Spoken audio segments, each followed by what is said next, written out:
C'è grande attesa per il Vaccine Day, in programma domani in tutta Europa. In Calabria le dosi di vaccino arriveranno domattina e alle 10 partiranno le vaccinazioni. La storia di Francesca Cannataro, tenente dell'esercito in servizio nell'ospedale da campo di Cosenza. Sono fiera della mia gente e la solidarietà ci ha commosso. La pandemia ha fatto crescere in maniera esponenziale la povertà, molte le famiglie in difficoltà che la Caritas aiuta quotidianamente. Il 14 febbraio si vota, ma non c'è interesse intorno alla politica, la paura del contagio assorbe tutta l'attenzione. In Serie B si gioca domani al San Vito Marulla, il Cosenza ospita il Pisa, la Regina impegnata a Reggio Emilia.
Ben ritrovati e buon Santo Stefano, nuova edizione del nostro TG, la copertina dedicata alle città vuote. Una festa così non avremmo mai immaginato di poterla vivere.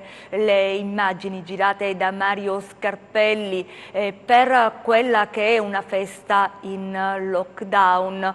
Speriamo di poter tornare l'anno prossimo nella quotidianità, nelle feste a cui siamo abituati. La speranza arriverà già domani con il vaccino, il V-Day, il giorno simbolico scelto da tutta Europa in cui si cominceranno a somministrare le fiale della Pfizer che oggi sono arrivate allo Spallanzani di Roma.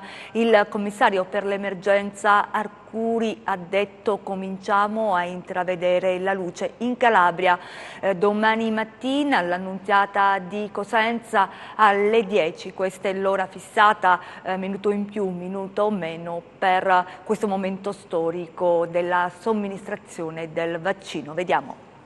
Arriveranno domattina alle ore 9 presso l'ospedale di Cosenza i primi vaccini contro il Covid-19. Saranno 60 i primi vaccinati, tutti sanitari dell'azienda ospedaliera e dell'azienda sanitaria provinciale di Cosenza. Facendo una previsione non dovremmo iniziare verso le 10:30 alle 11. E tenendo presente che sono 5 persone a ora più o meno che verranno vaccinate, c'è da registrare, fare il consenso informato, quindi il counseling, la preparazione, somministrazione e poi l'osservazione per 15 minuti che è obbligatoria, essendo un vaccino molto nuovo, quindi comunque più degli altri ha bisogno di un momento di attenzione post vaccinale. Io credo che insomma, la campagna ci prenderà per circa 6 ore, dovrebbe prenderci per circa 6 ore. Non si deve perdere neanche una dose. Questi sono gli imperativi categorici giustamente da rispettare, per cui c'è una sorta di overbooking. Se qualcuno dovesse rinunciare all'ultimo momento, diciamo che c'è lì il pronto all'altro operatore che prenderà il posto, diciamo, del forfait. Nessuno dei sanitari ha però annunciato di voler rinunciare al vaccino. Dopo questa prima simbolica giornata, solo a metà gennaio si inizierà poi effettivamente la vaccinazione della popolazione e il tempo è un fattore fondamentale. Più persone vacciniamo nel minor tempo possibile, più noi riusciamo ad ottenere dei risultati che siano poi quelli che ci auspichiamo tutti, sia all'interno della comunità ospedaliera sia all'esterno della comunità, quindi a livello sociale, perché per avere la famosa immunità di massa ci vorrebbe un numero di vaccinati, di persone immuni che si aggira intorno al 70%. E oggi nuova vittima all'Annunziata di Cosenza. Si tratta di una donna di 82 anni originaria da San Giovanni in Fiore, però non è la sola, come ci restituisce il bollettino regionale con i numeri relativi ai nuovi contagi e ai decessi. I tamponi effettuati in Calabria nelle ultime 24 ore sono stati 1413, 237 i nuovi positivi, in particolare 24 a Cosenza, 24 a Catanzaro, 37 a Crotone, 32 a Vibo e 120 a Reggio Calabria, 263 i ricoveri negli ospedali calabresi a causa del Covid, di cui 18 in terapia intensiva, 6 i decessi. Da Cassano allo Ionio, 3 operatori del 118 della città sono risultati positivi al tampone rapido del Covid-19. Lunedì prossimo, 28 dicembre, i 3 operatori si sottoporranno al tampone molecolare. Si tratta di 2 autisti delle ambulanze e di un infermiere. Da quanto si è appreso, i 3 operatori contagiati ancor prima della comunicazione dell'esito del tampone si erano già posti in autoisolamento. Tutti gli altri operatori del 118 di Cassano sottoposti a tampone rapido sono risultati negativi. E c'è una cosentina, oggi tenente nell'esercito, nell'ospedale da campo di Vaiolise. Si chiama Francesca Cannataro. Vi raccontiamo la sua storia. Lei si dice fiera del cuore generoso dei suoi concittadini. Vediamo. C'è una cosentina all'ospedale militare da campo dell'esercito di Cosenza. In genere si dice essere profeta in patria. Lei ha scelto di essere una giornalista per la patria? Sì, la mia attività è iniziata come giornalista civile e come inviata da guerra a seguito delle forze armate in territorio estero. Sono stata in Afghanistan, in Libano, in Kosovo. E poi ho deciso di indossare anche io quell'uniforme per vivere la vita di quegli uomini che avevo raccontato, e così sono diventato un ufficiale della riserva selezionata, che è il bacino proveniente dal mondo civile di cui la Forza Armata si avvale quando ha necessità. Ecco, quali sono state le esperienze da civile che l'hanno segnata maggiormente e che l'hanno avvicinata a questa vita? I 3 teatri operativi dove sono andata erano tutti e 3 sicuramente differenti tra di loro, ma la cosa più importante è quella che ho voluto vivere e raccontare dall'interno la vita di uomini e di donne che hanno deciso di vestire l'uniforme e di servire la patria. E quindi adesso, indossando l'uniforme, riesco a raccontarla ancora meglio. È la vita che immaginava dall'esterno? È esattamente quella, i valori, gli ideali, tutto ciò che incarna il servizio allo Stato è rappresentato ed è raccontato in prima persona. C'è anche sacrificio? Spirito di abnegazione. I sacrifici nel momento in cui indossiamo l'uniforme diventano a servizio della nostra patria, prestiamo un giuramento e il giuramento è quello di servire la patria. Ecco, servire la patria l'ha portata nella sua patria, tra virgolette, qui a Cosenza, nell'ospedale da campo militare dell'esercito che ha messo le tende qui, nella zona di Vaiolise. È un'esperienza particolare. Lo Stato mi ha chiamato, noi siamo qui, mi hanno inviato nella mia terra, quindi sono ancora più orgogliosa di essere qui e di servire la mia città con questo uniforme indosso insieme agli uomini e alle donne dell'esercito italiano che sono qui con me. Chiaramente l'orgoglio di viverlo nella mia città amplifica ancora di più tutto ciò che stiamo facendo qui. Con lo spirito giornalistico sarebbe bello raccontare quello che succede dentro e quello che da fuori arriva dentro. Abbiamo visto la bacheca con tanti messaggi di solidarietà, di vicinanza. Sì, diciamo che siamo inondati.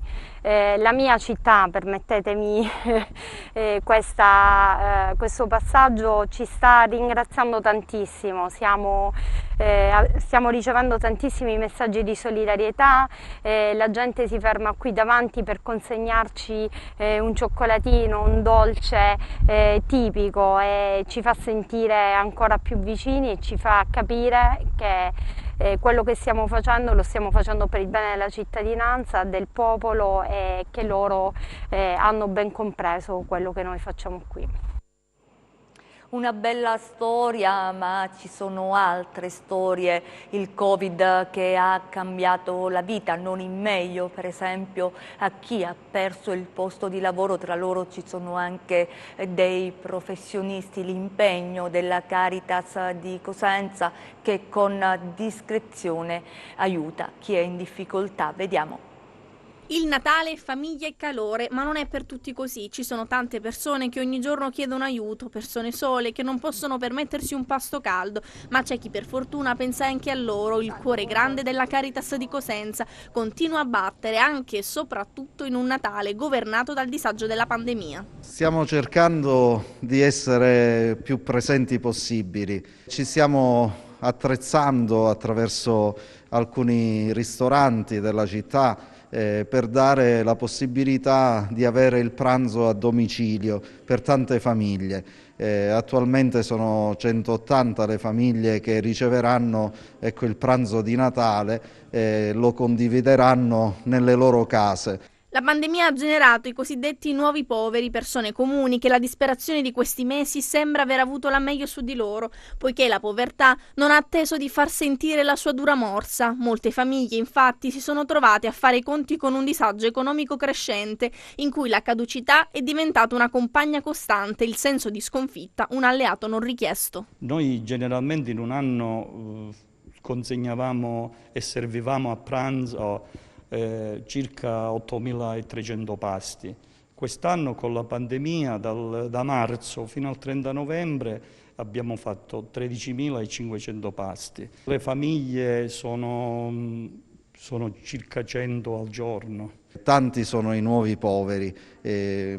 Potremmo dire che tante sono le attività che soprattutto quelli del commercio, del lavoro purtroppo precario e in nero, che sono completamente in ginocchio e di conseguenza si rivolgono alla Caritas per avere un aiuto, un supporto a livello economico, perché fanno fatica a pagare l'affitto, a pagare le utenze, fanno fatica anche ad avere un piatto caldo sulla propria tavola. Una storia particolare che mi ha colpito è di un professionista, una persona laureata con grandi competenze che purtroppo era rimasta fuori dal circuito lavorativo perché non aveva avuto la possibilità di pagare l'Inalcassa. Nei volti della gente che si pone in fila dinanzi a una struttura caritatevole come quella della Caritas a Cosenza, traspare che la prima fame non è quella fisica ma quella dell'anima, dove chi chiede, pur essendo mortificato e tante volte imbarazzato dalla propria condizione, ha da donare più di quanto immagina. È un regalo da parte loro nei nostri confronti, veramente. Fare il volontariato è più quello che ricevi che quello che dai. Ci sono tante persone che hanno bisogno e comunque tante persone che stendono una mano per aiutare. Cambiamo argomento, la politica. Il 14 febbraio i calabresi dovrebbero tornare alle urne per eleggere il nuovo presidente della regione, ma in questa fase sembra non esserci interesse per la politica, tutta l'attenzione viene assorbita dal virus. Vediamo. Ma qualcuno si è accorto che il 14 febbraio i calabresi saranno chiamati al voto per il rinnovo del Consiglio regionale? Qualcuno che non sia addetto ai lavori, un cittadino comune, che vive nell'ansia del contagio ed è costretto a farsi in quattro per mettere insieme il pranzo con la cena. La politica in questo momento storico forse è l'ultimo dei problemi, anche se non è così, o meglio, non dovrebbe essere così. Certo è curioso immaginare che si possa costringere, tra virgolette, la gente a sfidare la pandemia per esprimere il consenso su questa o su quella forza politica, su questo o quel candidato. Non c'è l'attenzione necessaria e la competizione potrebbe risultare non veritiera dei desiderata della maggioranza dei calabresi. In questo avvio sonolento e distratto di campagna elettorale, lo si vince dai media, emerge da più parti l'auspicio che si possa andare oltre il 14 febbraio, quando il quadro pandemico sarà meno pesante e il vaccino avrà cominciato a fare la sua buona parte. Ora bisognerà vedere se prevarrà il buonsenso. Qualche segnale che va in questa direzione c'è già, ma necessita di essere irrobustito dalla volontà di tutte le componenti che ruotano intorno al progetto elezioni.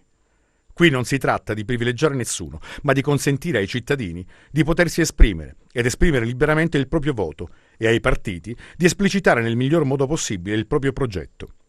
Immaginare una campagna elettorale social è quanto di più aberrante si possa vivere. La politica per definizione è partecipazione, coinvolgimento, condivisione, ma non nel senso virtuale del termine. Altrimenti diventa altro. Si trasforma in un prodotto da supermercato.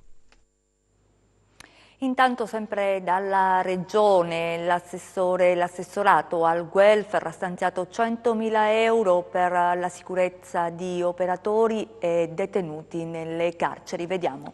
Va avanti il lavoro della Regione Calabria per contrastare l'avanzata del coronavirus all'interno delle carceri calabresi. Prima il reperimento dei finanziamenti 100.000 euro, adesso la pubblicazione del bando. Il Dipartimento Welfare, da me guidato, ha emanato in questi giorni un bando destinato alla prevenzione del Covid all'interno delle carceri. Io credo che anche questa attenzione destinata ad associazioni di volontariato che operano nel settore sia giusta per far sì che anche all'interno delle carceri ci sia la prevenzione e non dilaghi la pandemia. L'avanzata del Covid-19, sottolinea l'assessore al welfare Gianluca Gallo, non ha risparmiato nessuno, specie negli ultimi mesi. Il virus, nonostante le precauzioni, è entrato anche negli istituti di pena, ponendo in serio pericolo l'incolumità dei detenuti come degli operatori carcerari, esposti al rischio del contagio. Da qui la necessità di misure di contrasto alla pandemia. Un'attenzione giusta attraverso una serie di misure che naturalmente noi dobbiamo destinare a chi nella vita ha commesso degli errori, ma che comunque anche in questo caso deve essere tutelato da azioni di prevenzione. Parliamo ora di ambiente, di un progetto pilota a Sellia Marina nel Catanzarese. Sostanzialmente il comune vorrà essere in futuro plastic free. Vediamo come. Le borracce sul tavolo è il segnale che il comune di Sellia Marina cambia verso e punta sull'ambiente e su un progetto che ha l'obiettivo di educare i più piccoli gesti quotidiani da stravolgere nel presente per preparare un futuro che protegga risorse come il mare liberandolo dalla plastica. Distribuiamo alle scuole circa 750 borraccette riutilizzabili, ciò significa che su 750 alunni per 200 giorni scolastici abbiamo stimato che ogni anno si risparmiano 150.000 bottigliette di plastica. Questo a caduta significa una migliore vivibilità della fauna marina e quindi una riduzione significativa di quelle che potrebbero essere le fonti inquinanti del mare.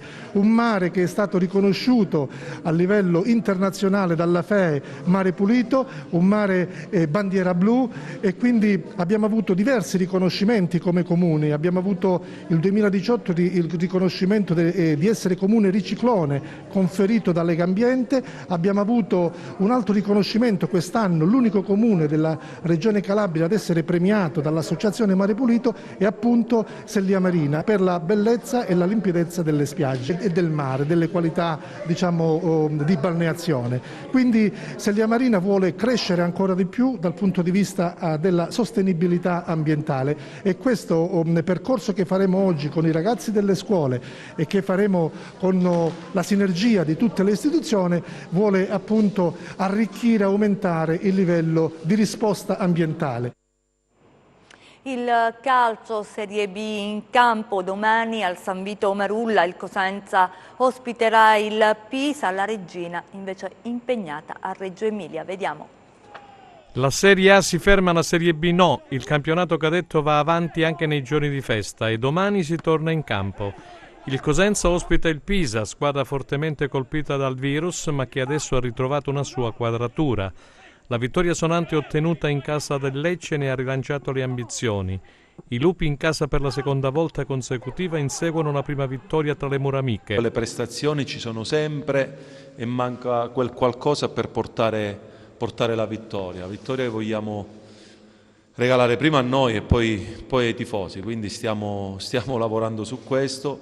è normale che a livello mentale non ci frena, perché noi dobbiamo lavorare sempre, la squadra deve lavorare sempre per il proprio credo, per quello che noi vogliamo, e poi è normale, la domenica poi dobbiamo anche portare dalla parte nostra gli episodi, che è fondamentale. Il tecnico, oltre al bel gioco, è alla ricerca di punti per implementare la propria classifica. Non dovrebbero esserci stravolgimenti nella formazione, fatta eccezione per alcuni elementi che, ha detto Chiuzzi, hanno necessità di tirare un po' il fiato, visto che si gioca ogni 3 giorni. Ma che gara sarà? Sarà una bella partita tosta, insomma. Si affronta ovviamente sempre portando avanti ciò che alleniamo durante la settimana. È normale che li vai a sistemare in base all'avversario di turno. E ripeto, questa è una squadra che chiude molto bene il campo, riparte bene, ha delle soluzioni, ha delle giocate dove spesso ti porta da un lato e ti porta molta densità in zona palla, quindi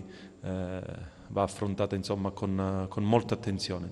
È indubbio che qualcosa alla Cosenza manchi, il tecnico non lo nasconde. Manca la palla che va messa lì dentro, e quindi poi, ecco, quello fa cambiare anche il volto delle gare. L'abbiamo visto anche quando magari siamo andati in vantaggio, e le gare, insomma, si sono messi sempre in un verso giusto, però continuiamo su questa strada, e devo trovare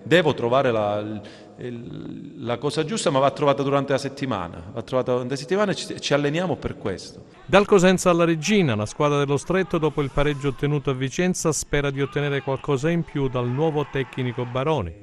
La gara di Reggio Emilia è impegnativa, ma gli Amaranto hanno i numeri per uscire con un buon risultato. Domani quindi si gioca la Regina alle 12:30, il Cosenza al San Vito Marulla alle ore 15.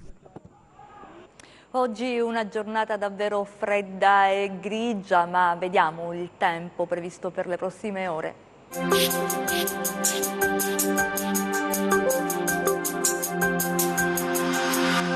Nel corso del fine settimana il transito di un vortice di bassa pressione, alimentato da aria polare marittima sulla nostra regione, causerà un peggioramento delle condizioni meteorologiche ed un calo delle temperature che nella giornata di domenica favorirà il ritorno della neve sui monti calabresi, in particolare su Pollino e Sila, a quote superiori ai 900.000 metri. Anche i mari subiranno un aumento del moto ondoso da domenica a causa del rinforzo dei venti che spireranno da Maestrale sul Tirreno e dai quadranti meridionali sul Mar Ionio.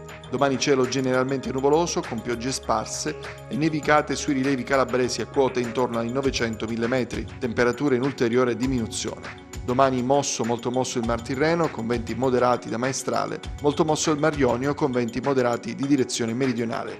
Per essere sempre aggiornati sull'evoluzione delle condizioni meteo, vi rimando oltre al nostro sito www.meteoincalabria.com anche alla nostra pagina Facebook Meteo in Calabria.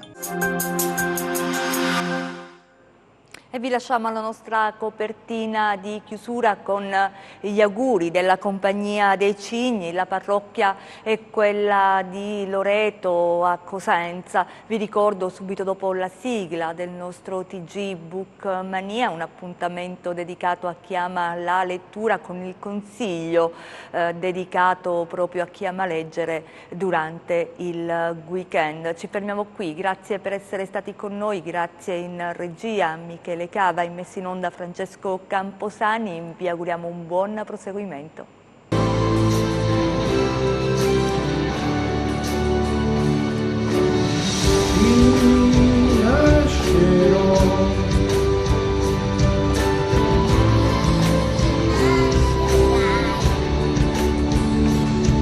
Abbracciati da cieli grandi,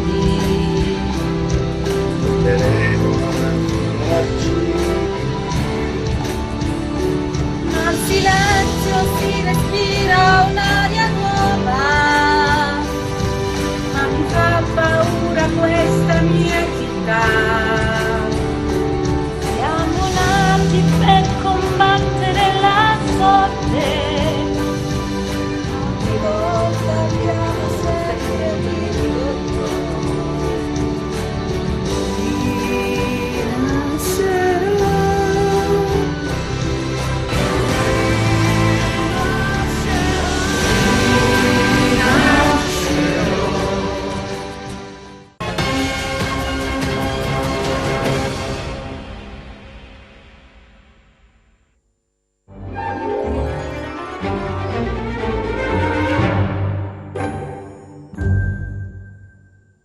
La lettura aiuta nel lockdown delle feste? Noi pensiamo di sì e vi suggeriamo un libro che a nostro giudizio coglie l'anima della Calabria, descrivendola come terra di silenzi, di sguardi furtivi, di finali già scritti. La scrittura mai scontata di Eliana Iorfida con il suo Figlio del mare, edito da Pellegrini Editore. Vi lasciamo con l'autrice insieme a Piero Arena.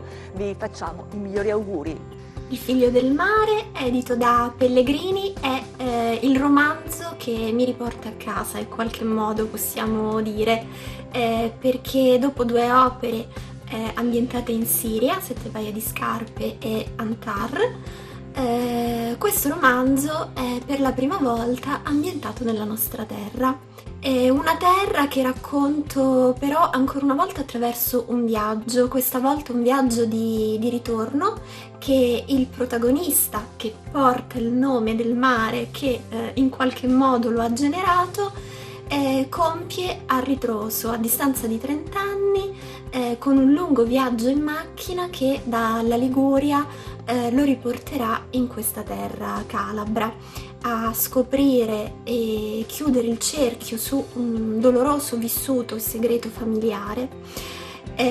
Lo accompagnano una serie di personaggi che danno a me l'opportunità di raccontare una Calabria corale, quindi dalle tante sfaccettature, dai tanti punti di vista, e al tempo stesso mi consente di attingere alla tragedia greca, sia come struttura del romanzo. Chi avrà voglia di leggerlo vedrà che è scandito esattamente come una tragedia greca, con degli episodi e degli interventi veri e propri corali, e anche dal punto di vista sostanziale, perché mi consente di attingere alla Calabria del mito.